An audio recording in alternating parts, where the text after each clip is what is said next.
চট্টগ্রামের পতেঙ্গায় 4 পথচারীকে নিয়ে পুকুরে বেপরোয়া লরি। 4 ঘন্টার চেষ্টায় উদ্ধার হয় শিশুর মরদেহ। হাসপাতালে মারা যায় আরও একজন। দ্বিতীয় ধাপের উপজেলা নির্বাচনে জয় পেতে প্রার্থীদের দৌড়ঝাঁপ। শেষ সময়ে অভিযোগ পাল্টা অভিযোগে ছড়াচ্ছে উত্তাপ।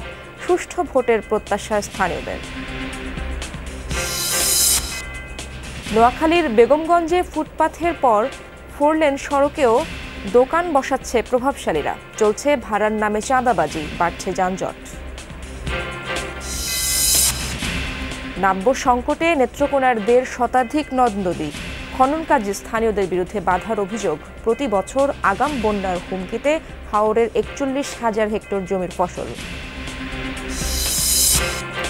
লালমনিরহাটে রেলের প্রথম টার্ন টেবিল নির্মাণ। চালু হলে উল্টো দিকে চালাতে হবে না ট্রেন, কমবে দুর্ঘটনার ঝুঁকি। চলতি মাসেই উদ্বোধন। সারা দেশে তাপপ্রবাহে অতিষ্ঠ জনজীবন। আজ ঢাকা সহ দেশের বিভিন্ন স্থানে হতে পারে দমকা হাওয়া সহ বৃষ্টি, পূর্বাভাস আবহাওয়া অধিদপ্তরের।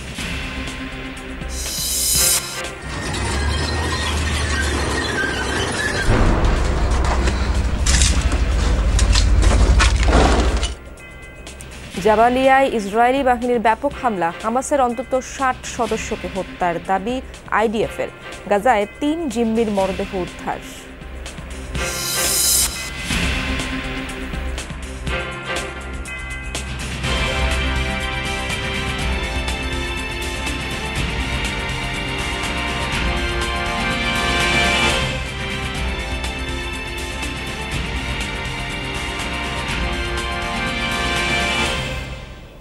আমন্ত্রণ যমুনা নিউজে, আপনাদের সঙ্গে আছি আমি ইশরাত জাহান। এতক্ষণ শিরোনাম দেখছিলেন, এবার বিস্তারিত। চট্টগ্রামের সমুদ্র সৈকতে ঘুরতে গিয়ে নিয়ন্ত্রণহীন লরির নিচে চাপা পড়ে লাশ হয়ে বাড়ি ফিরলেন মামা ভাগিনা। এই ঘটনায় আহত হয়েছেন আরও 4 জন। শুক্রবার রাতে বন্দর নগরীর বিমানবন্দর সড়কে এই ঘটনা ঘটে। এই দুর্ঘটনার পর লরিসহ চালককে আটক করেছে পুলিশ। নিখোঁজের 4 ঘন্টা পর রাত 12:30টার কিছু পরে 4 বছর বয়সী সাকিবের নিথর দেহ পানির নিচ থেকে তুলে আনেন স্থানীয়রা। রাত 8:30টায় লরির ধাক্কায় পানিতে তলিয়ে যায় শিশুটি। ছুটির দিন হওয়ায় শুক্রবার বিকেলে সাকিবকে নিয়ে তার মা ও মামা বেড়াতে গিয়েছিল পতেঙ্গার নেভালে। ঘোরাঘুরি শেষে বিমানবন্দর সড়কের ফুটপাত দিয়ে হেঁটে বাড়ি ফিরছিল। এ সময় নিয়ন্ত্রণ হারিয়ে একটি লরি তাদের ধাক্কা দিলে সাকিব সহ 5 জন পাশের পুকুরে পড়ে যায়। পরে তাদের উদ্ধার করে হাসপাতালে পাঠায় স্থানীয়রা। সেখানে চিকিৎসাধীন অবস্থায় মারা যায় সাকিবের মামা আসাদুজ্জামান। এখানে ঘুরতে এসে এখানে অ্যাক্সিডেন্ট পাওয়া যাচ্ছিল না, অনেক খোঁজাখুঁজি পরে পাওয়া গেছে আর কি। নিহত সাকিবের বাবা আলমগীর ও মা রিঙ্কি পেশায় পোশাক কারখানার শ্রমিক। তাদের বাড়ি খুলনা বাগেরহাটে। সানি চট্টগ্রাম বেড়াতে এসেছিলেন। লরিটি এর আগে একটি রিকশাকে চাপা দেয়। এই ঘটনায় লরি চালককে আটক করেছে পুলিশ। দুর্ঘটনায় আহত বাকি 4 জন চট্টগ্রাম মেডিকেলে চিকিৎসাধীন, যাদের 2 জনই শিশু। রাহিম সারোয়ার, যমুনা নিউজ। 7 জানুয়ারির ডামি নির্বাচনের মাধ্যমে ক্ষমতা দখল করে অবৈধ শাসক গোষ্ঠী আরও হিংস্র হয়ে উঠেছে। এক বিবৃতিতে এই অভিযোগ করেছেন বিএনপির মহাসচিব মির্জা ফখরুল ইসলাম আলমগীর। অন্য অনুষ্ঠানে স্থায়ী কমিটির সদস্য ডক্টর আব্দুল মঈন খান বলেছেন, সরকার নিরাপত্তাহীনতায় ভুগছে বলেই আমেরিকার সঙ্গে সুসম্পর্কের গল্প ফাঁদছে। নারায়ণগঞ্জ জেলা বিএনপির সভাপতি মোহাম্মদ গিয়াসউদ্দিনকে কারাগারে পাঠানোর ঘটনায় বিবৃতি দেন বিএনপি মহাসচিব মির্জা ফখরুল ইসলাম আলমগীর। এতে তিনি বলেন, মিথ্যাচার, ভয়ভীতি প্রদর্শন ও অপকৌশলের মাধ্যমে অবৈধ রাষ্ট্র ক্ষমতা টিকিয়ে রাখতে চায় সরকার। এদিকে দুপুরে সদ্য কারামুক্ত ঢাকা মহানগরের নেতা নবিউল্লাহ নবী এবং কারাবন্দী বিএনপি নেতা আব্দুল কাদের ভূঁইয়া জুয়েলের পরিবারের সঙ্গে সৌজন্য সাক্ষাৎ করেন দলের স্থায়ী কমিটির সদস্য ডক্টর মঈন খান। ছোট ছোট বাচ্চা নিয়ে আমি একা যে জীবনযাপন করতেছি দুর্বিষহভাবে, সে তো সারেন্ডার করছে 17 তারিখ, প্রায় 1 মাস। বাট এই জার্নিটা তো আমার শুরু হয়েছে সেই অক্টোবর থেকে। প্রায় 6-7 মাস যাবৎ আমার বাচ্চারা কিন্তু বাবার সান্নিধ্য পাচ্ছে না। সেজন্য আদালতে ন্যায় বিচারটা পায়। এ সময় ডক্টর মঈন খান বলেন, সরকারের পায়ের নিচের মাটি সরে গেছে। নিরাপত্তা ও আস্থাহীনতায় ভুগে যুক্তরাষ্ট্রের গুড বুকে থাকার মিথ্যা গল্প সাজাচ্ছে। বাংলাদেশি গণতন্ত্র নিয়ে যুক্তরাষ্ট্রের অবস্থানের পরিবর্তন হয়নি বলেও জানান বিএনপির এই নেতা। যে র্যাবের উপরে যে স্যাংশন দিয়েছে, বাংলাদেশের উপরে যে ভিসা স্যাংশন দিয়েছে, সেগুলো আমেরিকা প্রত্যাহার করে নিয়েছে। আজকে সেই মিথ্যা গল্প ফেদে কোনো লাভ হয়েছে? আমেরিকার সরকার তো বরং নতুন করে আবার বলে দিল যে তাদের বাংলাদেশে গণতন্ত্র পুনরুদ্ধারের বিষয়ে মার্কিন সরকারের যে অবস্থান, সেই সরকারে তারা অচল রয়েছেন, অনড় রয়েছেন। সরকারের পোষ্যরা অর্থ লোপাট করে পুরো দেশের অর্থনীতি ধ্বংস করে ফেলেছে বলেও জানান মঈন খান। কাজে আজকে দরিদ্র মানুষ দরিদ্র হচ্ছে, আর গুটি কয়েক ধনী মানুষ ধনী হচ্ছে। সাইফুদ্দিন রবিন, যমুনা নিউজ, ঢাকা। দেশি বিদেশি কোনো শক্তির পরোয়া করেন না শেখ হাসিনা। দেশের জনগণ আর সংবিধানই নিয়ন্ত্রণ করে আওয়ামী লীগকে, এমন মন্তব্য করেছেন দলটির সাধারণ সম্পাদক ওবায়দুল কাদের। শেখ হাসিনার স্বদেশ প্রত্যাবর্তন দিবস উপলক্ষে আওয়ামী লীগের আলোচনা সভায় তিনি আরও বলেন, জিয়াউর রহমান আওয়ামী লীগের ৬২,০০০ নেতাকর্মীকে বন্দী করে রেখেছিলেন। বঙ্গবন্ধু যুদ্ধাপরাধীদের ক্ষমা করে দিয়েছেন, একথা সত্য নয় বলেও জানান ওবায়দুল কাদের। আওয়ামী লীগ সভাপতি প্রধানমন্ত্রী শেখ হাসিনার ৪৪তম স্বদেশ প্রত্যাবর্তন দিবস উপলক্ষে দলের আলোচনা সভা তেজগাঁও ঢাকা জেলা আওয়ামী লীগ কার্যালয়ে সভায় সভাপতিত্ব করেন প্রেসিডিয়াম সদস্য ইঞ্জিনিয়ার মোশাররফ হোসেন। আলোচনায় অংশ নেন বরেণ্য ব্যক্তিবর্গ। আপনার প্রত্যাবর্তন আজও শেষ হয়নি। বঙ্গবন্ধুর স্বপ্নের সিঁড়িতে আপনি পা রেখেছেন মাত্র। বক্তব্যে আওয়ামী লীগ নেতারা শেখ হাসিনার স্বদেশ প্রত্যাবর্তনের ইতিহাস তুলে ধরেন। যে কোনো ষড়যন্ত্রের বিরুদ্ধে নেতাকর্মীদের ঐক্যবদ্ধ থাকার আহ্বান জানান তারা।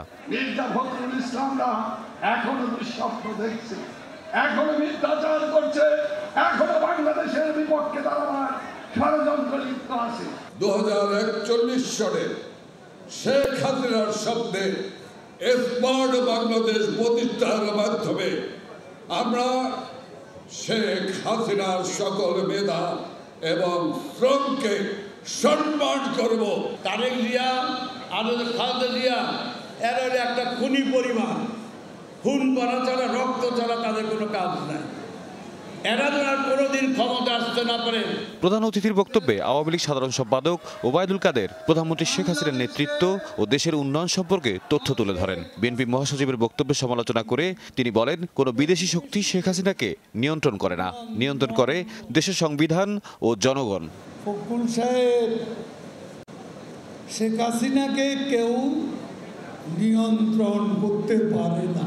আমাদেরকে দেশি বিদেশি কোনো শক্তি নয়, আমাদের নিয়ন্ত্রণ করে বাংলাদেশের জনগণ, আমাদেরকে নিয়ন্ত্রণ করে বাংলাদেশের সংবিধান। এই সংবিধানের বাইরে আমরা যাব না। বিএনপির বন্দিমুক্তির দাবির সমালোচনা করেন ওবায়দুল কাদের। বলেন, জিয়াউর রহমান আওয়ামী লীগ সহ বিভিন্ন রাজনৈতিক দলের ৬২,০০০ নেতাকর্মীকে বন্দী রেখেছিল। বন্দি মুক্তির কথা বলে লজ্জা করে না? জিয়াউর রহমান আওয়ামী লীগ সহ অন্যান্য দলের ৬২,০০০ নেতা কর্মীকে জেলে রেখেছে। ১১,০০০ স্বাধীনতা বিরোধী কারাগারে ছিল। জিয়াউর রহমান ক্ষমতায় আসার পর এদের জেলখানা থেকে মুক্তি দিয়েছিল। নেতাকর্মীদের সাংগঠনিক শৃঙ্খলা মেনে কাজ করার নির্দেশও দেন আওয়ামী লীগ সাধারণ সম্পাদক। দল করলে দলের শৃঙ্খলা মেনে চলবে। তাহিদ মিথুন, যমুনা নিউজ, ঢাকা। ঝালকাঠিতে উপজেলা নির্বাচনে চেয়ারম্যান পদপ্রার্থীর কর্মীদের মারধরের অভিযোগ উঠেছে আরেক চেয়ারম্যান প্রার্থীর কর্মীদের বিরুদ্ধে। শুক্রবার রাতে সদরের গাবখান বাজার এলাকায় এই ঘটনা ঘটে। সদর উপজেলা নির্বাচনে কাপ পিরিচ প্রতীকের চেয়ারম্যান পদপ্রার্থী নুরুল আমিন জানান, রাতে গাবখান বাজারে নির্বাচনী সভা করছিল কাপ পিরিচের কর্মী সমর্থকরা। এ সময় হঠাৎই সেই সভায় হামলা চালায় আনারস প্রতীকের কর্মীরা। মারধর করে কাপ পিরিচের ৭ কর্মীকে। পরে তাদের সদর হাসপাতালে ভর্তি করা হয়। এই ঘটনায় নির্বাচন কমিশনে লিখিত অভিযোগ দেবেন বলে জানান নুরুল আমিন খান। দ্বিতীয় ধাপের উপজেলা নির্বাচনের প্রার্থীদের ব্যস্ত সময় কাটছে প্রচার প্রচারণায়। শেষ সময়েও কোথাও কোথাও পাল্টাপাল্টি অভিযোগে ছড়াচ্ছে উত্তাপ। ক্ষমতাসীন দলের একাধিক প্রার্থী থাকায় বিভিন্ন উপজেলায় বিভক্ত হয়ে পড়েছেন তৃণমূলের নেতাকর্মীরা। ভোটারদের প্রত্যাশা সুষ্ঠু নির্বাচন। দ্বিতীয় ধাপের উপজেলা নির্বাচনে আগামী 21 মে নওগাঁর সাপাহার, পোরশা ও নিয়ামতপুরে ভোট গ্রহণ। শেষ সময়ে কর্মী সমর্থকদের নিয়ে বিরামহীন প্রচার প্রচারণা প্রার্থীদের। সাপাহার উপজেলায় চেয়ারম্যান পদে 3 জন প্রতিদ্বন্দ্বী আওয়ামী লীগের রাজনীতির সাথে জড়িত। এতে বিভক্ত হয়ে পড়েছেন তৃণমূলের নেতাকর্মীরা। সহিংসতার ঘটনাও ঘটেছে। আমাদের অবস্থা অনেক ভালো হওয়ার কারণে প্রতিপক্ষ বিভিন্ন জায়গায় হুমকি ধমকি দিচ্ছে এবং এই হুমকি ধমকির কারণে ভয়ভীতি দেখায় মানুষকে দমন করার চেষ্টা করছে। কোনো প্রার্থী যদি এই ধরনের কোনো কথা বলে থাকে এটা মিথ্যা। এই মিথ্যা আমি জানি, এই মিথ্যা দিয়ে আমাদের কোনো ক্ষতি সে করতে পারবে না। পোরশা ও নিয়ামতপুরেও চেয়ারম্যান পদে লড়ছেন ক্ষমতাসীন দলের একাধিক নেতা। কর্মী সমর্থকরা বিভক্ত হয়ে পড়লেও প্রার্থীরা বলছেন ভোট সুষ্ঠু হলে দলীয় ঐক্যে প্রভাব পড়বে না। জনগণের প্রতিনিধি হয়ে জনগণের সাথে মিশে থাকতে পারি 5 বছর, এটাই আমার প্রত্যাশা এবং সার্বিক উন্নয়ন করার চেষ্টা তো অবশ্যই ইনশাল্লাহ আমি করব। আমরা 4 জনই একই দলের মানুষ, কিন্তু জনগণকে যে ভালোবাসবে তাকে জনগণ ভোট দেবে, আর তাতে কিন্তু বিশৃঙ্খলা হবে না ইনশাল্লাহ। আমি যতটুকু মানুষের কাছাকাছি যেতে পেরেছি, আমার বিশ্বাস যে মানুষ, এলাকার মানুষ কখনো আমাকে ফেলবে না। আমরা চাই মা এখানে শান্তি শৃঙ্খলা বজায় রেখে একটা সুষ্ঠু, অবাধ, নিরপেক্ষ নির্বাচন বিগত দিনও যেভাবে হয়েছে আগামীতে সেটা হবে, এটা আমরা বিশ্বাস করি। লক্ষ্মীপুরের রামগঞ্জ উপজেলা নির্বাচনেও চেয়ারম্যান পদে আওয়ামী লীগ নেতারাই একে অন্যের প্রতিদ্বন্দ্বী। এতে মাথাচাড়া দিয়ে উঠেছে দলীয় কোন্দল। পাল্টাপাল্টি নানা অভিযোগ প্রার্থীদের। কালো টাকার যেভাবে ছড়ি চলছে এবং অস্ত্রশস্ত্র সহ আমার বিভিন্ন ইউনিয়নের নেতা কর্মীদেরকে হুমকি ধমকি দিচ্ছে। হুন্ডা প্রতীকের প্রার্থী বাচ্চু সাহেব সহ ওনার কিছু সঙ্গপাঙ্গ যারা রয়েছে তারা বিভিন্ন জায়গায় হুমকি ধামকি দিচ্ছে, তারা নাকি ভোট কেটে নিবে। ভোলা সদর উপজেলা নির্বাচনের প্রার্থীরা কর্মী সমর্থকদের নিয়ে ছুটে বেড়াচ্ছেন পাড়া মহল্লায়। চেয়ারম্যান পদে লড়ছেন 3 জন। উন্নয়নের নানা প্রতিশ্রুতি দিয়ে ভোট চাইছেন তারা। আমি ভবিষ্যতেও যদি উপজেলা চেয়ারম্যান নির্বাচিত হইতে পারি, যে অসমাপ্ত কাজ আছে সেগুলি সম্পূর্ণ করুন। বলার শিক্ষার ক্ষেত্রে আমাদের যে পিছিয়ে পড়া অবস্থান, এই অবস্থানকে সামনে এগিয়ে নেওয়ার জন্য সর্বাত্মক চেষ্টা করব। ভোটারদের প্রত্যাশা শান্তিপূর্ণ পরিবেশে সুষ্ঠু নির্বাচন। সুস্থ নির্বাচন চাই, আর সঠিকভাবে যে আমরা ভোটটা দিতে পারি। কোনো মারামারি এরকম কোনো ভিডিও চাই না। আমাদের আশা রাস্তা উন্নয়ন হোক, আমাদের বাজার ঘাটার উন্নয়ন হোক, যোগাযোগ ব্যবস্থা আরো সুন্দর হোক। নির্বাচন সুষ্ঠু করতে সব ধরনের ব্যবস্থা নেওয়ার কথা জানিয়েছেন রিটার্নিং কর্মকর্তারা।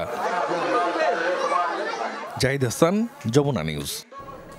দর্শক, উপজেলা নির্বাচনের খবরাখবর জানাতে নওগাঁ থেকে যুক্ত হচ্ছেন আমার সহকর্মী শফিক ছোটন। সরাসরি যাচ্ছে তার কাছে। শফিক, জেলায় নির্বাচন পরিস্থিতি আপনি কেমন দেখছেন এবং সেখানকার প্রার্থীরা কি বলছেন বা ভোটাররা কি বলছেন, যারা কতটা উৎসাহী তারা ভোট দিতে?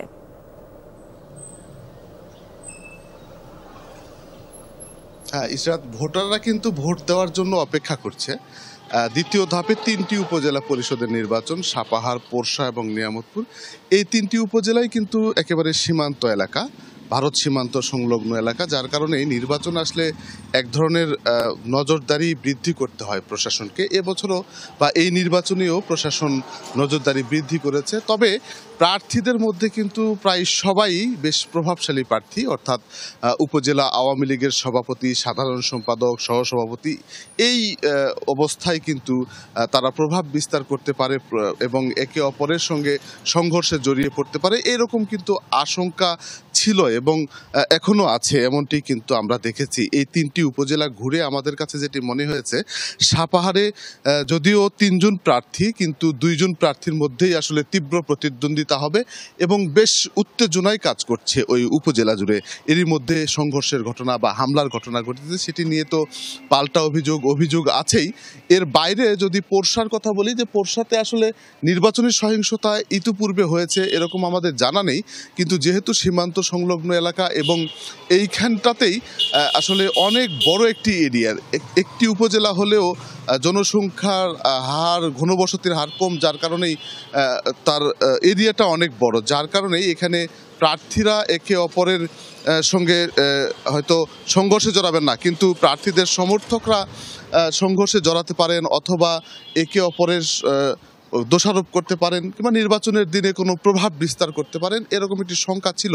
আমরা যেটি দেখেছি যে প্রার্থীরা তারা বলেছেন যেহেতু 4 জন প্রার্থী এখানে 4 জনই আওয়ামী লীগের, এবং তারা বলেছেন যে সুষ্ঠু এবং সুন্দর অবাধ নির্বাচন হলে তাদের পরবর্তীতে দলে কোনো প্রভাব পড়বে না, এরকম কথা তারা বলেছেন। যার কারণেই আচরণবিধির লঙ্ঘন কিংবা একে অপরের প্রতি প্রভাব বিস্তার করা, ভোটারদের ভয়ভীতি দেখানো, এরকম কাজ করবেন না, এমনটি কিন্তু প্রার্থীরা প্রতিশ্রুতি দিয়েছেন আমাদের কাছে। আর আরেকটি উপজেলা হচ্ছে নিয়ামতপুর উপজেলা। এইখানে চাপা ক্ষোভ রয়েছে প্রার্থীদের মধ্যে, কেননা প্রার্থী হওয়া নিয়ে আসলে শুরুর দিকে একটি নাটকীয়তা ঘটেছিল। আমরা দেখেছি যে 2 জন প্রার্থী ফেসবুকে এসে প্রার্থিতা প্রত্যাহারের ঘোষণা দিয়ে পরবর্তীতে তারা আবারও নির্বাচনে ফিরে এসেছে। এই নাটকীয়তার মধ্য দিয়ে সেখানে আসলে নির্বাচন অনুষ্ঠিত হচ্ছে। ভোটাররাও কিন্তু বেশ দ্বিধাদ্বন্দ্বে পড়েছেন, বিশেষ করে সব প্রার্থী আওয়ামী লীগের হওয়ার কারণে আওয়ামী লীগের যারা নেতাকর্মী আছেন তারা কয়েকভাবে বিভক্ত হয়েছেন। এই যে বিভক্ত হওয়া এবং পরবর্তীতে দলে এটির প্রভাব পড়া নিয়ে শঙ্কা তৈরি হয়েছে। যদিও প্রার্থীরা তারা দাবি করেছেন যে তারা আসলে তাদের যে আদর্শ, আওয়ামী লীগের আদর্শ, সেটিতে তারা ঠিক আছেন এবং ঐক্যেও ঠিক থাকবেন। নির্বাচন শেষ হয়ে গেলে আসলে আওয়ামী লীগের যে অন্যান্য কর্মকাণ্ড সেগুলোতে কোনো প্রভাব পড়বে না, এমনটি কিন্তু দাবি করছেন। সব মিলিয়ে এখন পর্যন্ত আইন শৃঙ্খলা পরিস্থিতি ভালো আছে। ভোটের দিন মানুষ শান্তিপূর্ণভাবে সুষ্ঠুভাবে ভোট দিতে চায়। সাধারণ ভোটাররা তারা তাদের পছন্দ মতো প্রার্থীকে ভোট দেবেন, এমনটি কিন্তু মতামত ব্যক্ত করেছেন। এবং আইন শৃঙ্খলা পরিস্থিতি যাতে সুন্দর থাকে সেজন্য কিন্তু তারা প্রয়োজনীয় ব্যবস্থা গ্রহণের দাবি জানিয়েছেন। বুঝতে পেরেছি, মানে উৎসব মুখর পরিবেশ বিরাজ করছে সেখানে। শফিক, আপনাকে অনেক ধন্যবাদ। ভোট কেন্দ্রে প্রভাব বিস্তার করতে চাইলে কাউকে ছাড় দেওয়া হবে না, এমন হুঁশিয়ারি দিয়েছেন নির্বাচন কমিশনার আহসান হাবিব খান। ভোলা জেলা পরিষদ হলরুমে উপজেলা পরিষদ নির্বাচনের প্রার্থীদের সাথে মতবিনিময় করেন নির্বাচন কমিশনার। পরে সাংবাদিকদের বলেন, ভোট কেন্দ্রে প্রভাব বিস্তার বা সন্ত্রাসী কর্মকাণ্ড হলে তাকে সাথে সাথে গ্রেপ্তার করা হবে। কোনো কেন্দ্রে একটি জাল ভোট পড়লে ওই কেন্দ্র বন্ধ করে দেওয়া হবে বলেও জানান নির্বাচন কমিশনার। এছাড়া ভোট কেন্দ্রে দায়িত্ব পালনকালে কোনো সাংবাদিকদের উপর হামলা বা ক্যামেরা ভাঙচুর করলে তাকে 2 থেকে 7 বছরের কারাদণ্ড দেওয়া হবে।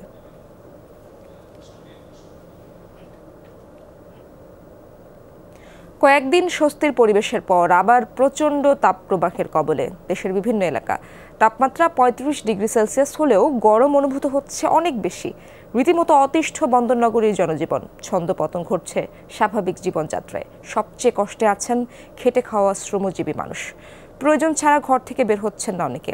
এদিকে আবহাওয়া অধিদপ্তরের তথ্য মতে আজ থেকে ঢাকা সহ দেশের বিভিন্ন স্থানে দমকা হাওয়া সহ বৃষ্টি হতে পারে। কোথাও কোথাও বিক্ষিপ্তভাবে হতে পারে শিলাবৃষ্টি। জ্যৈষ্ঠের কাঠফাটা রোদ থেকে বাঁচতে এভাবেই নিজের জীবিকার হাতিয়ারকে আশ্রয় বানিয়ে একটু প্রশান্তির পরশ নিচ্ছেন। কেউ কেউ আবার আশ্রয় নিয়েছেন গাছের ছায়ায়। সূর্যের প্রখর তাপ ও বাতাসে জলীয় বাষ্পের পরিমাণ কম থাকা সহ নানা কারণে অন্যান্য বছরের তুলনায় এবার গরম অনুভূত হচ্ছে বেশি। কষ্টে আছেন দৈনন্দিন কাজে বের হওয়া শ্রমজীবী মানুষ। বৃষ্টি হচ্ছে না, আপনার অতিরিক্ত গরম, সেই ক্ষেত্রে ঘাম হচ্ছে প্রচুর, শরীরে আপনার লবণের ঘাটতি হচ্ছে। শোয়া যাচ্ছে না, তো বসো ফেটে জ্বালায় বলা যে জোর করি আর বারো মারতেছে।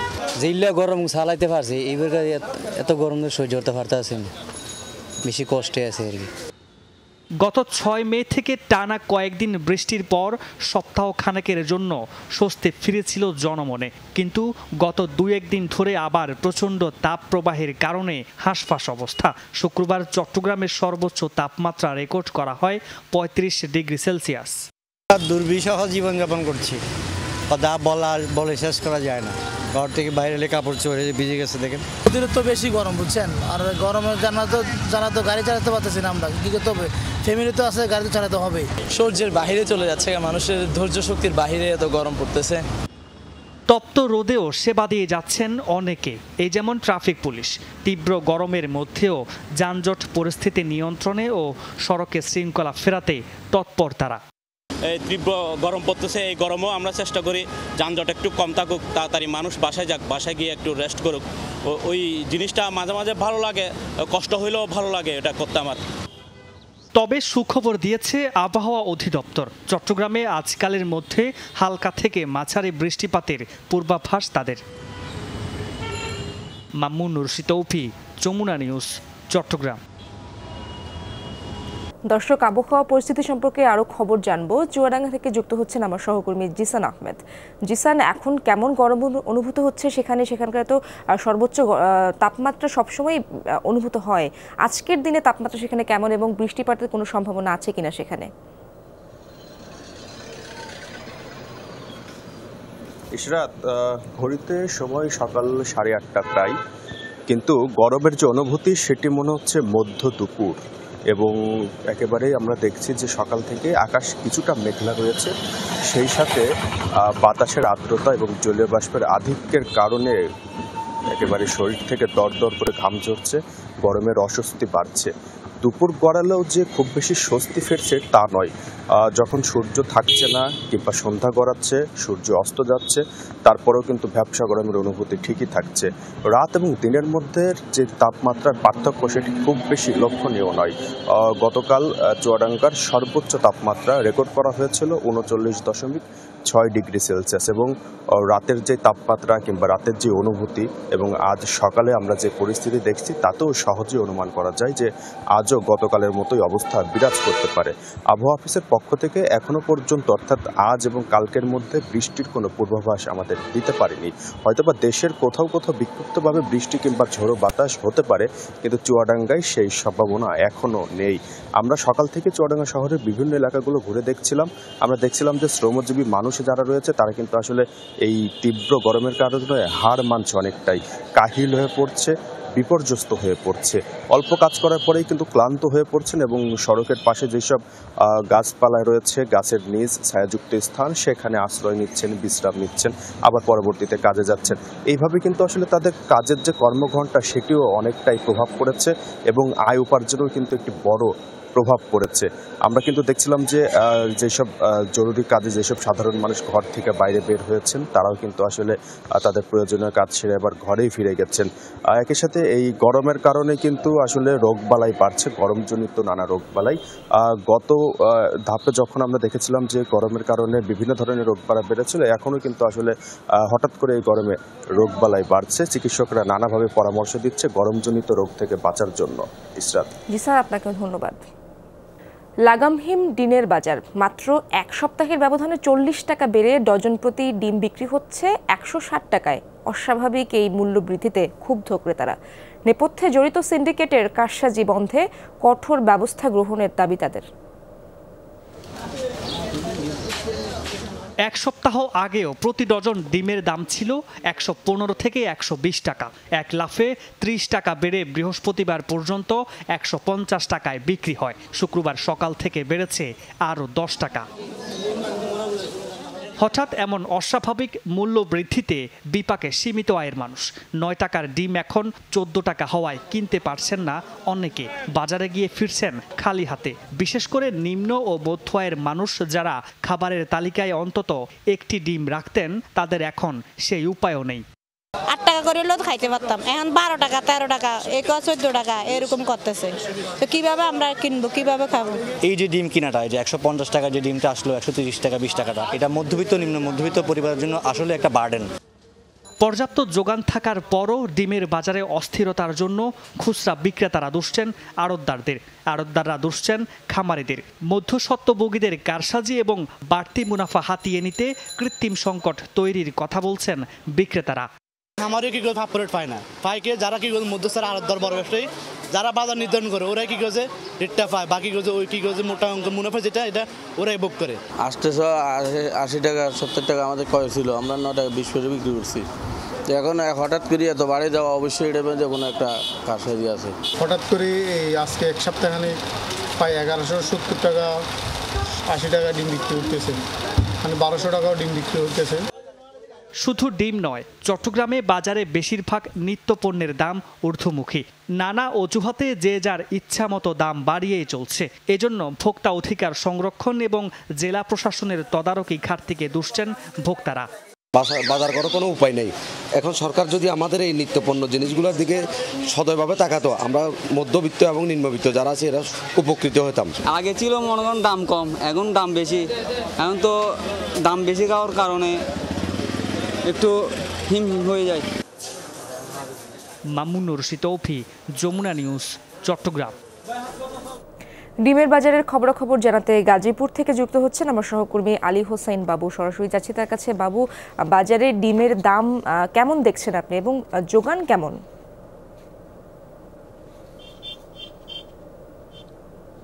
ইসরাত, আজকের বাজার কথা যদি বলি, আজকের বাজারে ডিম প্রতি হালি বিক্রি হচ্ছে 50 টাকা, 1 ডজন বিক্রি হচ্ছে 150 টাকা, কোনো জায়গায় বিক্রি হচ্ছে 160 টাকা। আসলে ডিমের উৎপাদন যে খরচ, যারা খামারিরা তারা যে ডিম বিক্রি করছে প্রতি পিস, আজকে লাল ডিম বিক্রি করছে তারা 10 টাকা 80 পয়সা এবং সাদা ডিম বিক্রি করছে 10 টাকা 30 পয়সা। আসলে কয়েকটি হাত বদলের মাধ্যমে আসলে এই ডিমের বাজারে আসলে খুচরা দোকানদাররা আসলে ডিম পায়, সেই ক্ষেত্রে আসলে ডিমের দাম কিন্তু বেড়ে যায়। আসলে তারা যেটা বলছেন যে আসলে খামারিদের সাথে আমরা কথা বলেছি, খামারিরা যেটা বলছেন যে আসলে যে ডিমের বাজারে যে ক্রাইসিস, সেটা একটি কারণ হচ্ছে যে তীব্র তাপদাহ, সেই তাপদাহর কারণে আসলে ফার্মের অনেক খামারের মুরগি কিন্তু আসলে মারা গিয়েছে, সেখানে আসলে ডিমের উৎপাদন কমে গিয়েছে। তার পাশাপাশি হচ্ছে যে ডিম মুরগি যেসব মুরগি আসলে খাবার খায়, সেই খাবার কিন্তু আসলে তাদের খাবার খাওয়া কমে গেছে, যার কারণে সেখানে কিন্তু আসলে ডিমের উৎপাদন কমে গেছে, যার কারণে আসলে ডিমের যে ক্রাইসিস সেটা কিন্তু আসলে বাজারে সৃষ্টি হয়েছে। আসলে তার মধ্যেও কিন্তু আসলে মিডলম্যান যারা রয়েছে তারাও কিন্তু আসলে ডিম খামারিদেরকে থেকে কিনে নিয়ে এসে আসলে বাজারে যাতে ডিমের ক্রাইসিস হয়, সেখানে আসলে তারা ডিম হিমাগরে রেখে আসলে ডিমের ক্রাইসিস সৃষ্টি করে বাজারে একটি সিন্ডিকেট তৈরি করে আসলে এই ডিমের বাজারে ছেড়ে দেয়। তারপরে আসলে সেখান থেকে আসলে ডিমের ঊর্ধ্বগতি শুরু হয়। তারপরে যদি একটু বলি, আসলে এই যে অবস্থা, সেটা আসলে খামারিরা আরেকটা বিষয় বলছে, আসলে যে বাচ্চার যে উৎপাদন, সেই উৎপাদনের যে প্যারেন্ট, সেই প্যারেন্ট কিন্তু আসলে তারা পাচ্ছে না, কারণ ডলারের দাম বেড়ে যাওয়ার কারণে ডলারের যে সংকট সেটা কিন্তু রয়েছে, যার কারণে আসলে প্যারেন্ট না পাওয়ার কারণে ডিম থেকে বাচ্চা উৎপাদন করতে পারছে না, তারা খামারিরা বাচ্চা পাচ্ছে না, সেখানে হ্যাচারিরা সিন্ডিকেট করে আসলে বাচ্চা আটকে রাখছে, যার কারণে আসলে মুরগি বড় ডিমের যে অবস্থা, সেটাও কিন্তু আসলে মুরগি থেকে ডিম পাচ্ছে না, যার কারণেই এই বাজারে আসলে ডিমের যে অস্থিরতা, সেই অস্থিরতা চলছে। সঠিক তদারকির আসলে খুবই দরকার এখন। আপনাকে অনেক ধন্যবাদ বাবু। কোনো উদ্যোগেই কমছে না সবজির দাম। ভরা মৌসুমে বাড়তি দরে কিনতে হচ্ছে গ্রীষ্মকালীন পণ্য। 200 টাকা ছাড়িয়েছে কাঁচামরিচের কেজি। ব্যবসায়ীরা জানালেন আড়ত পর্যায়ে দাম চড়া, বাধ্য হয়ে সে পণ্য কিনতে হচ্ছে তাদের। বর্ষা শুরুর আগে গ্রীষ্মকালীন সবজির ভরপুর মৌসুম পায় বাংলাদেশ। এ সময় বাজার কিছুটা স্থিতিশীল থাকে, কিন্তু আবার সে আশায় ঘুরে বালি। কেননা রাজধানীতে সবজির দাম না কমে উল্টো বেড়েছে, যেমন কাঁচামরিচ। ইদানিং 200 টাকা কেজি দরের নিচে মিলছে না এই পণ্য। কেজিতে 30 টাকা বেড়েছে আদার দাম। ভারত থেকে পেঁয়াজ আমদানি শুরু হলেও বাজারে প্রভাব পড়ছে কমই। এসবের জন্য আড়তদারদের দুষছেন খুচরা ব্যবসায়ীরা। কাঁচামাল উৎপাদন হবে, দাম কমবে, উৎপাদন কম, দাম বাড়বে। কাঁচামাল মোটামুটি আছে, আমদানি আছে ভালো। আদা রসুন, এই কাঁচামরিচ, পেঁয়াজ, এগুলোর দাম বেশি, মানে আগের তুলনায় অনেকটাই বেশি। দামে যেন সেঞ্চুরি হাঁকিয়েছে বেগুন। একসময় দেশের সবচেয়ে সস্তা সবজি ছিল আলু, এখন তা কিনতে হচ্ছে 50 টাকা কেজি দরে। আরো অনেক সবজির দাম নিয়ে নৈরাজ্য যেন থামছেই না, অথচ কাঁচা পণ্যে তদারকি হচ্ছে খুবই কম। সমস্যা এখন কিছুই না, যেখানে 1 কেজি নেওয়া যায় না, আধা কেজি নেওয়া হয়। 1000 টাকার বাজার, আপনি এটাই দেখতে পাচ্ছেন। 2 কেজি মাছ, পেঁয়াজ, রসুন দিয়ে আমার 1000 টাকা শেষ। সুতরাং বাজারের হিউজ রেটের কারণে এটার মানে বলার বাইরে। 50 টাকার নিচে কোনো সবজি নাই, আগে তো 30 টাকা 40 টাকার মধ্যে ছিল। ব্যবসায়ীদের আশঙ্কা, চলমান তাপদাহে সবজি নষ্ট হলে বেচাকেনা কঠিন হয়ে যাবে। শাজিন অন্তরা, যমুনা নিউজ, ঢাকা। দর্শক, আগেই বলেছি আবহাওয়া অধিদপ্তরের পূর্বাভাস অনুযায়ী আজ ঢাকা সহ দেশের বিভিন্ন স্থানে দমকা হাওয়া সহ বৃষ্টির সম্ভাবনা রয়েছে। রাজধানীর বাংলা মোটর এলাকা থেকে যোগ দিচ্ছেন আমার সহকর্মী রাব্বি সিদ্দিকী। সরাসরি জানবো তার কাছে। রাব্বি, সংবাদের প্রথমার্ধে দেখলাম চুয়াডাঙ্গায় প্রখর রোদ। রাজধানীর আবহাওয়া পরিস্থিতি আপনি কেমন দেখছেন এবং বৃষ্টির তো সম্ভাবনা আছে কিনা, কি বলছে আবহাওয়া অধিদপ্তর, আপনি বাইরে কি দেখছেন?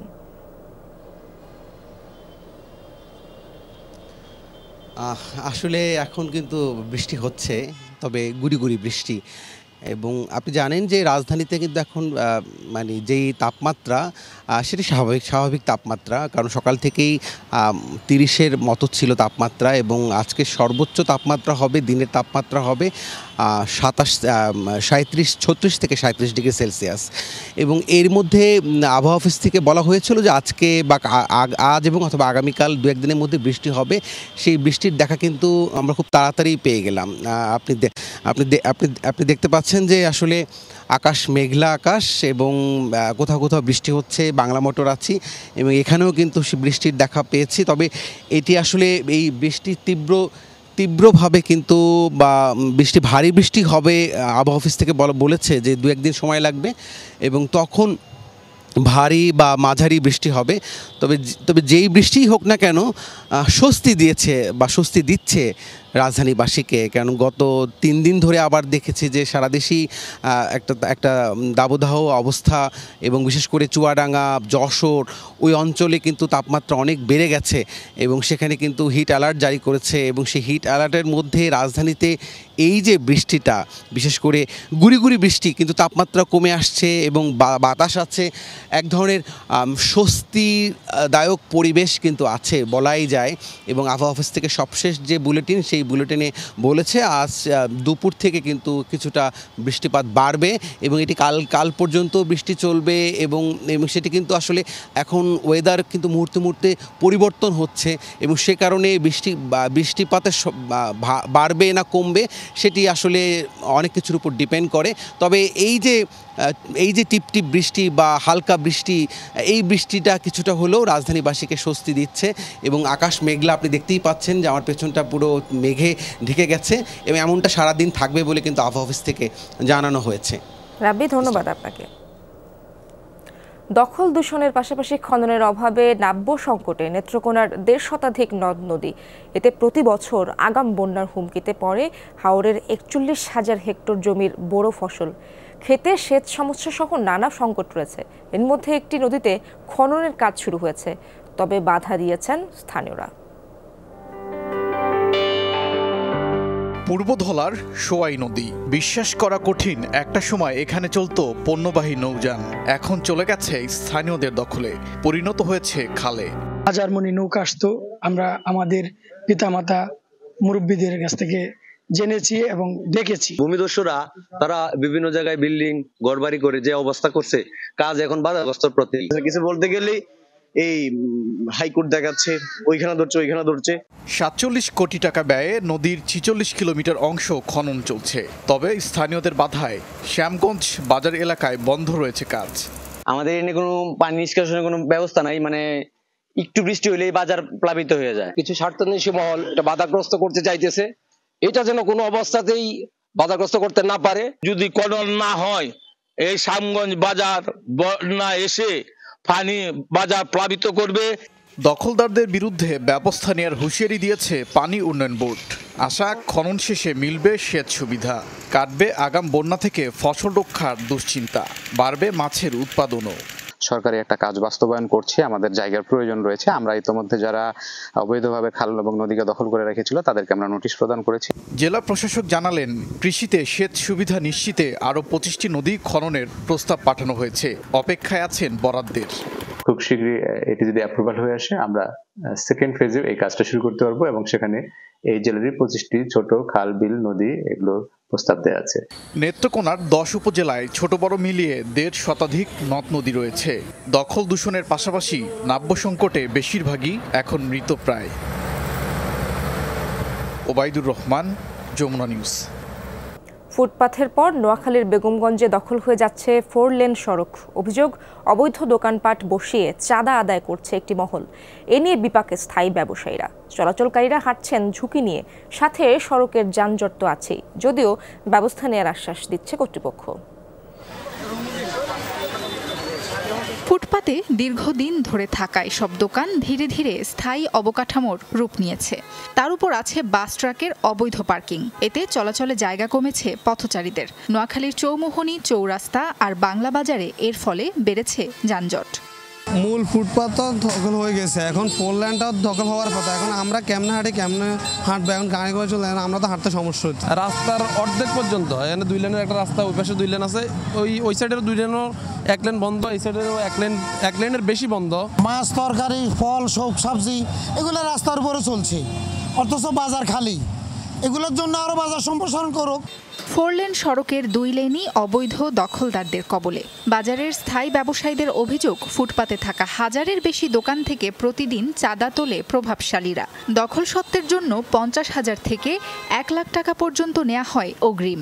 মাসিক ভাড়া 5 থেকে 10,000 টাকা। সন্ধ্যার পরে যেহেতু চাঁদা নেয়, ওরা চাঁদার কারণেই কিন্তু এদেরকে আসলে ওইভাবে উঠানো সম্ভব না। এখানে রিক্সা চাঁদা উঠতেছে, গাড়ি দাঁড় করায়, বাসের চাঁদা উঠতেছে, গাড়ি দাঁড় করার, ট্রাকের চাঁদা উঠতেছে, গাড়ি দাঁড়াইলে তো চাঁদা উঠবে। মাসে কোটি কোটি টাকা চাঁদা উঠে। এই চাঁদার ভাগ প্রশাসন থেকে শুরু করে রাজনৈতিক নেতৃবৃন্দ কেউ বাদ যায় না। অভিযোগের বিষয়ে ক্যামেরার সামনে কথা বলতে চান না দখলদার আর কথিত চাঁদাবাজরা। উপজেলা নির্বাহী কর্মকর্তা বলছেন, শিগগিরই নেওয়া হবে কঠোর পদক্ষেপ। আমাদের কাছে যেহেতু কন্টিনিউয়াস এরকম তথ্য আসে, আমরা ঊর্ধ্বতন কর্তৃপক্ষের সাথে ইতিমধ্যে কথা বলেছি। আমরা যদি পুলিশ সুপার মহোদয় বা ঊর্ধ্বতন কর্তৃপক্ষ থেকে পর্যাপ্ত পরিমাণ ফোর্স এবং সাপোর্ট পাই, তাহলে আমরা রাজনৈতিক নেতৃবৃন্দ, বিভিন্ন আইন শৃঙ্খলা রক্ষাকারী বাহিনী সহ উপজেলা প্রশাসন বড় ধরনের এই প্রত্যেকটা অন্যায়ের বিরুদ্ধে আমরা অভিযান পরিচালনা করব। অবৈধ দখলদারদের কোনো তালিকা নেই উপজেলা প্রশাসনের কাছে। সাবরিনা লিজা, যমুনা নিউজ। দেশে প্রথম রেলের টার্ন টেবিল নির্মাণ হলো লালমনিরহাটে। চলতি মাসের শেষ দিকে এটি উদ্বোধনের কথা। রেলের টার্ন টেবিল চালু হলে উল্টো দিকে ট্রেন চালাতে হবে না চালকদের, ক্ষয় কমবে চাকার, কমবে দুর্ঘটনার ঝুঁকিও। এটি টার্ন টেবিল, 14 টন ওজনের একটি ব্রিজ, রয়েছে সীমানা প্রাচীর, মাঝে আরসিসি ঢালাই। এর ওপরে ট্রেনের ইঞ্জিন ও কোচ তুলে ঘোরানো হয়, যা দেশে প্রথম তৈরি হলো। লালমনিরহাট রেল স্টেশনের আধা কিলোমিটার উত্তর পূর্বে 9 শতক জমিতে এটি নির্মিত। 350 টন ভার বহনে সক্ষম এটি। তৈরিতে ব্যবহৃত হয়েছে একটি রোলার থ্রাস্ট বিয়ারিং, 8টি এক্সেল বিয়ারিং, অব্যবহৃত রেল লাইন, ট্রেনের 4টি চাকা সহ নানা যন্ত্রাংশ। টার্ন টেবিলে ইঞ্জিন যদি ঘোরানো হলে সহজভাবেই হেডটা সামনে রেখে গাড়ি চলাচলের ক্ষেত্রে এলএমদেরও সেই সুবিধা হবে লাইন এবং সিগন্যাল দেখতে। দেখা যাচ্ছে একটা বগিডলি চেঞ্জ করতে আমাদের সারাদিন লেগেছে, এমন হয়ে গেছে যে রাত 2টা-3টা বেজে গেছে, আবার অনেক সময় ভোরও হয়ে গেছে। সেক্ষেত্রে এখন আমরা খুব সহজে এবং অল্প সময়ে আমরা এই বগিডলিগুলো ঘুরাতে পারবো। ঢাকামুখী যে ট্রেনগুলো এখন আপনি দেখতেছি প্রায় 4টা ট্রেন চলতেছে, ইঞ্জিন চলতেছে, এগুলা সঠিকভাবে যাওয়া আসা করবে এবং রেলের হয়তো অনেক সাশ্রয় হবে। ব্রিটিশ আমলে 1862 সালে লালমনিরহাটে টার্ন টেবিলটি তৈরি হয়। দীর্ঘ সময় সচল ছিল। 1993 সালের দিকে তা নষ্ট হয়ে যায়। এরপর থেকে ইঞ্জিন না ঘুরিয়ে উল্টোভাবে ট্রেন চলছে। এতে চালকদের ট্রেন চালাতে নানা সমস্যা হচ্ছে, ক্ষয় হচ্ছে চাকা, রয়েছে দুর্ঘটনার ঝুঁকিও। আমরাও যারা দূরপাল্লার ট্রেন কাজ করি, বিশেষ করে 3000 সিরিজ, এটা আসলে লং রুট কাজ করতে খুবই সমস্যা হয়, যাতে আমাদেরও এখানে ইঞ্জিন আমরা ঘুরাইতে পারি। এটা জরুরি উদ্বোধন করা দরকার, কারণ আগে যেভাবে ট্রেন পিছন দিক দিয়ে ঠেলে নিয়ে যেত ইঞ্জিন, অনেক দূরে যাওয়া, আবার ওইটাকে সামনে নিয়ে আসতো, সেইটাতে আমাদের ভয়ভীতি অনেক থাকতো। এখন সেই ভয়ভীতিটা অনেকটা কেটে যাবে। রেলওয়ে বলছে, নতুন টার্ন টেবিলের কার্যকারিতা সফলভাবে যাচাই করা হয়েছে। চলতি মাসের শেষ ভাগে এটি উদ্বোধনের আশা রয়েছে।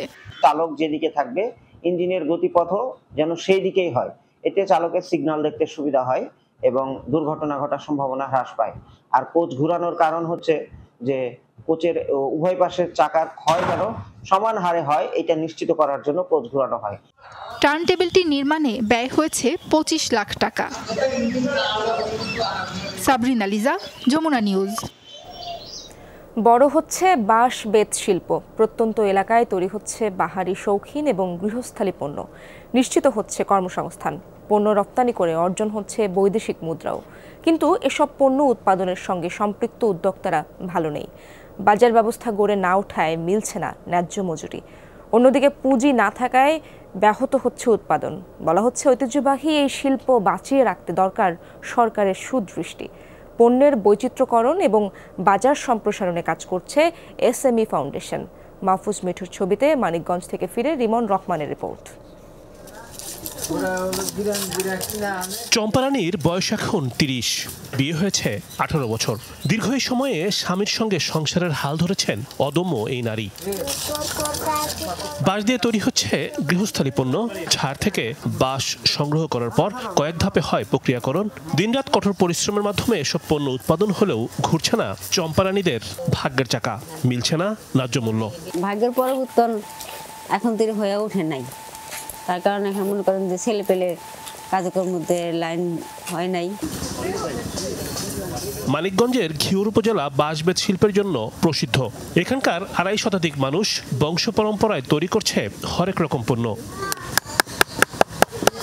২০ বছরের বেশি সময় ধরে বেত দিয়ে এমন পণ্য বানান শঙ্কর সরকার। বাড়ির খোলা উঠানে বসে তৈরি হচ্ছে গৃহস্থালী এবং শৌখিন পণ্য, কিন্তু সঠিক দাম না পাওয়া নিয়ে আছে আক্ষেপ। অভিযোগ, সবকিছুরই দাম বাড়ে, কিন্তু এসব পণ্যের ক্ষেত্রেই ব্যতিক্রম। পাওয়া যায় না শ্রমের সঠিক দাম। যদি কষ্ট করি তাতে আমরা এই মূল্য আমরা পাই না। সব জিনিসের দাম বাড়তে পারে, আমাকে মালের দাম করলে বাড়ে নাই, আরো কমছে দেখি। এলাকার প্রতিটি ঘরেই বেত দিয়ে তৈরি হয় basket, square tray, round tray, fruit cup, ডিম বাস্কেট, ফুলঝুরি, চালুনি, কুলা, ডালি। কারিগর থাকলেও এই এলাকায় কাঁচামাল পাওয়া যায় না। দেশের বিভিন্ন স্থান থেকে সংগ্রহ করতে হয় বেত সহ অন্যান্য উপকরণ। যুগ যুগ ধরে চলে আসা এই উৎপাদন ব্যবস্থায় শক্ত কোনো ভিত্তি তৈরি হয়নি। আগে ধরে মালটা ছিল 200 টাকা, এখন অফিস কয় বিদেশে বাইরের দাম কমাইতেছে। এবছর যদি 20 টাকা কমায়, সামনে বছর আরো 20 টাকা কমায়, কিন্তু বেতের দাম ঠিকই আছে। ফোনে 100 করে প্রতি বছর বাড়তি আছে, কমতি আর নাই। সুদের টাকা দিতে কিন্তু আমার কাছে চালানাই থাকে না। সরকার যেমন সুদ মকুব ঋণ দিত, তাহলে মনে হয়তো কাজ করতেও আমরা আটু লাভবান হতে পারতাম আর কি। কাঁচামাল তৈরির জন্য দরকার পর্যাপ্ত পুঁজি, কিন্তু এক্ষেত্রে এগিয়ে আসে না কোনো ব্যাংক। বিভিন্ন উৎস থেকে অর্থ সংগ্রহ করা হলেও দিতে হয় উচ্চ সুদ, আর এই সুদের চক্রে পড়ে শেষ হয় দিন, মাস, বছর। এই মনে করেন এই মালগুলো আসুক, মালগুলো একটু দাম আর একটু বেশি আসুক, তাহলে আমাদের ভালো হয়। আমি পড়াশোনা করছি, চাকরি নাই, আমি চাকরির পিছনে দৌড়াবো না। আমার দরকার আমার বিজনেস করে আমি পারলে 10 জনের চাকরি দিব। সেই চাকরিটার জন্য, সেই কাজটার জন্য আমি আমার দেশীয় পণ্য নিয়ে আমি করতে পারি। বেত দিয়ে তৈরি কিছু কিছু পণ্য বিদেশে রপ্তানি হচ্ছে, কিন্তু নিয়ন্ত্রণ করছে তৃতীয় পক্ষ। ফলাফল, লাভের মুখ দেখছে না এসব উদ্যোক্তা। পণ্যের বৈচিত্র্যকরণ এবং বাজারজাতকরণে এগিয়ে এসেছে এসএমই ফাউন্ডেশন। আমাদের প্রশিক্ষকদের মধ্য দিয়ে তাদেরকে আপনার নতুন নতুন বর্তমান চাহিদা সম্পূর্ণ পণ্য কীভাবে তৈরি করা যায় সেগুলি আমরা শিখিয়েছি, প্রশিক্ষণ আমরা দিয়েছি, এবং পাশাপাশি আরেকটা কাজ আমরা করেছি, সেটা হচ্ছে বাজারের সাথে তাদের একটা লিঙ্কেজ আমরা তৈরি করেছি। ঐতিহ্যবাহী এই শিল্প বিকাশে হস্তশিল্প বর্ষ ঘোষণা করেছে সরকার। দেশের বিস্তীর্ণ জনপদে বাঁশ এবং বেত দিয়ে তৈরি করা হচ্ছে হরেক রকম গৃহস্থালী এবং শৌখিন পণ্য সামগ্রী। মূলত পাঁচঝাড় থেকে তরতাজা বাঁশ কেটে এনে তা দিয়ে ঘরের গৃহিণীরা তৈরি করছেন হরেক রকম পণ্য। তবে এসব পণ্য তৈরি করার ক্ষেত্রে সবচেয়ে বড় সংকট হচ্ছে পণ্যের যথাযথ মূল্য না পাওয়া। পাশাপাশি এই পণ্য উৎপাদনের ক্ষেত্রে অর্থায়নও এখানকার উৎপাদকদের সবচেয়ে বড় সমস্যা। ডিমন রহমান, যমুনা নিউজ, ঘিওর, মানিকগঞ্জ। গাজার জাবালিয়ায় ব্যাপক অভিযান চালাচ্ছে ইসরায়েলি বাহিনী। বিবৃতিতে আইডিএফ জানায়, গেল কয়েকদিন ধরেই চলছে অভিযান, তবে শুক্রবার সবচেয়ে বড় হামলা চালানো হয়। ইসরায়েলি সামরিক বাহিনীর দাবি, শহরটিতে চলমান অভিযানে হামাসের অন্তত 60 সদস্যকে হত্যা করা হয়েছে। এর পাশাপাশি ফিলিস্তিনি স্বাধীনতাকামী সংগঠনটির একাধিক টানেল ধ্বংসের দাবিও করা হয়। এসব টানেল থেকে বিপুল পরিমাণ অস্ত্র, গোলাবারুদ এবং অন্যান্য সামরিক সরঞ্জাম উদ্ধার করা হয়। এদিকে হামলার পাল্টা জবাব দিচ্ছে হামাসও। ট্যাঙ্ক বিধ্বংসী রকেট দিয়ে চালানো হচ্ছে ইসরায়েল বিরোধী অভিযান।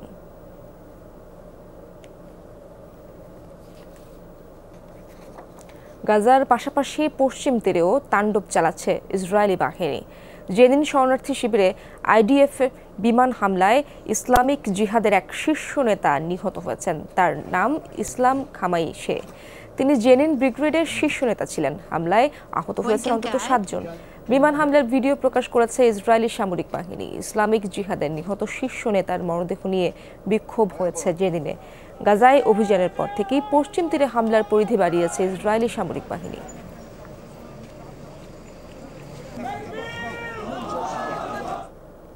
হামাসের কারণেই গাজায় আগ্রাসনের সুযোগ পেয়েছে ইসরায়েল, এমন অভিযোগ করেছেন ফিলিস্তিনি প্রেসিডেন্ট মাহমুদ আব্বাস।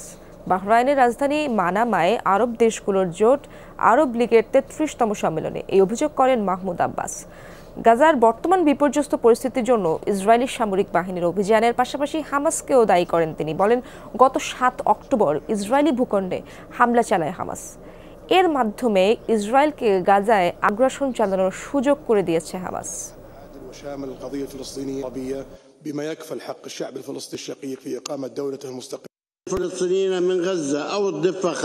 সম্পূর্ণ একক সিদ্ধান্তের ভিত্তিতে গেল ৭ অক্টোবর ইসরায়েলে হামলা চালিয়েছিল হামাস। সেটিকেই গাজায় দীর্ঘ সামরিক অভিযান চালানোর অজুহাত হিসেবে দেখাচ্ছে ইসরায়েল। হামাসের ওই হামলার কারণেই আন্তর্জাতিক সম্প্রদায়ের একাংশ গাজায় ইসরায়েলি বাহিনীর অভিযানকে সমর্থন করেছে। রাশিয়া ইউক্রেন যুদ্ধ নিয়ে শান্তি আলোচনা করতে প্রস্তুত মস্কো শুক্রবার এমনটাই জানিয়েছেন রুশ প্রেসিডেন্ট ভ্লাদিমির পুতিন। তবে মেনে নেওয়া হবে না কোনো ধরনের শর্ত। নিশ্চিত করতে হবে আলোচনায় যেন কোনো পক্ষের স্বার্থ উপেক্ষিত না হয়। আলোচনায় মধ্যস্থতাকারী হিসেবে পশ্চিমাদের মানবেন না বলেও স্পষ্ট করেছেন রুশ প্রেসিডেন্ট। গেল কয়েকদিন ধরেই উত্তপ্ত রাশিয়া ইউক্রেন সীমান্ত। পাল্টা প্রতিরোধের দাবি করলেও মস্কোর জোরালো হামলায় দিনই আরও কোণঠাসা হয়ে পড়ছে কিয়েভ। পরিস্থিতি সামাল দিতে ইউক্রেনের প্রেসিডেন্ট জেলেনস্কি যখন বাতিল করেছেন চলতি মাসের বিদেশ সফর, ঠিক তখনই চীন সফর করছেন রুশ প্রেসিডেন্ট পুতিন। এই সফরে ইউক্রেন ইস্যুতে খোলামেলা আলোচনা করেন চীনা প্রেসিডেন্ট শি জিনপিং ও পুতিন। রাজনৈতিকভাবে যুদ্ধের সমাধান খোঁজার বিষয়ে একমত হয়েছেন দুই নেতা। মধ্যস্থতাকারী হিসেবে চীন যদি উদ্যোগ নেয় সেটিকে স্বাগত জানাবে পুতিন।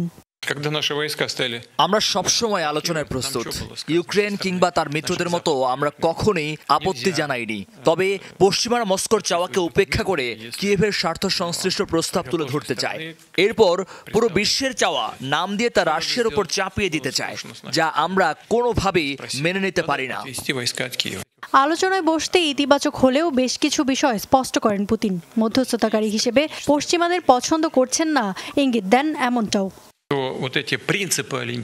এর আগেও শান্তি চুক্তির নামে আমাদের সাথে প্রতারণা করা হয়েছে। কিয়েভ থেকে রুশ সেনারা পিছু হটলে আলোচনার কথা বলা হয়েছিল। আমরা পিছু হটি, কিন্তু তারা আলোচনা না করে পাল্টা হামলা চালায়। এখন আমাদের কাছে স্পষ্ট কাকে কতটুকু বিশ্বাস করা যাবে। বিশ্লেষকরা বলছেন চীনকে মধ্যস্থতাকারী হিসেবে দেখতে চাইছে রাশিয়া, যদিও নতুন করে ওয়াশিংটনের কোনো নিষেধাজ্ঞা পেতে চায় না বেইজিং। আবার মিত্র মস্কোকেও নিরাশ করতে চায় না শি জিনপিং প্রশাসন। এমন পরিস্থিতিতে চীন কী সিদ্ধান্ত নেয় তাই এখন দেখার বিষয়। ইফাতার খন্দকার, যমুনা নিউজ। দর্শক, এই ছিল যমুনা নিউজে। এতক্ষণ সাথে থাকার জন্য ধন্যবাদ সবাইকে।